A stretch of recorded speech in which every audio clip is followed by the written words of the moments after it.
नमस्कार. आपल्या भारताचे संविधान आणि आपले मूलभूत अधिकार काय आहेत तुम्हाला माहिती आहे का? आपल्या मतदानाने आपल्या आयुष्यात, इतिहासात आणि आपल्या भविष्यामध्ये येणाऱ्या सगळ्या आपल्या भारतातल्या आपल्या वैयक्तिक आयुष्यातल्या काय अडचणी आहेत त्या दूर होतात आणि आपले लोकप्रतिनिधी आपल्यामार्फत त्या गोष्टींसाठी बदल घडवतात. ते संसद, अधिवेशनामध्ये बसून जे कायदे तयार केले जातात, ते आपल्या संसदेमध्ये, आपल्या राज्यघटनेमध्ये बदल केले जातात, अपग्रेड केले जाते आपल्या संविधानाला. तर तेच मी तुम्हाला समजावून सांगत आहे. प्रत्येक व्यक्तीपर्यंत, सामान्य व्यक्तीपर्यंत आपलं संविधान पोहोचलं पाहिजे, आपले मूलभूत अधिकार पोहोचले पाहिजे, याच्याबद्दल मी तुम्हाला माहिती सांगत आहे. तर जर तुम्हाला माहिती चांगली वाटली तर माझ्या चॅनलला लाईक करा, शेअर करा, सबस्क्राईब करा आणि सर्वसामान्य माणसांपर्यंत आपलं भारताचं संविधान मराठी भाषेमध्ये पोहोचलं पाहिजे, त्याच्यासाठी मला हेल्प करा.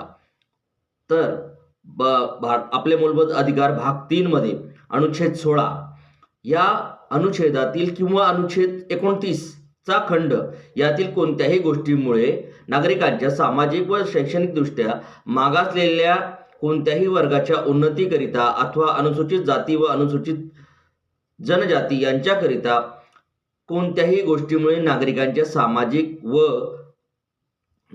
सामाजिक व शैक्षणिक मागासलेल्या कोणत्याही वर्गाच्या उन्नतीकरिता कोणत्याही विशेष तरतूद करण्यावर जेथवर अशा तरतुदी अनुच्छेद 30 च्या खंड 1 मध्ये निर्देशिलेल्या अल्पसंख्याक शैक्षणिक संस्थांखेरीज अन्य शैक्षणिक संस्थांखेरीज तसेच खाजगी शैक्षणिक संस्थांमध्ये मग त्या राज्याकडून अनुदान प्राप्त असोत अगर अनुदान प्राप्त नसोत प्रवेश देण्याची संबंधित असेल तेथवर राज्याला प्रतिबंध होणार नाही.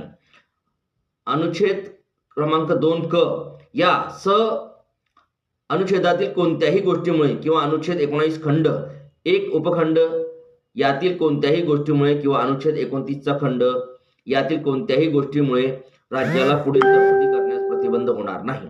अनुच्छेद 29, 19, 1 उपखंड हे जे मी तुम्हाला सांगतो आहे त्याच्यामध्ये ज्या लोकांना या 19 किंवा 29 या खंडांबद्दल माहिती हवी असेल तर माझ्या चॅनलला लाईक करा, शेअर करा, सबस्क्राईब करा, कमेंटमध्ये सांगा, मी तुम्हाला त्याची डिटेल पण देईल.